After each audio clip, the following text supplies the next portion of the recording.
Si me preguntas qué quiero en esta vida, te diría que paz.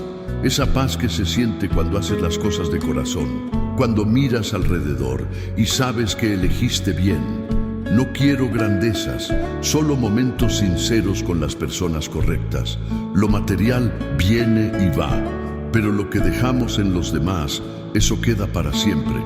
Hazlo todo con amor, porque al final eso es lo único que importa. Porque la verdadera riqueza no se mide en dinero ni en aplausos, sino en la tranquilidad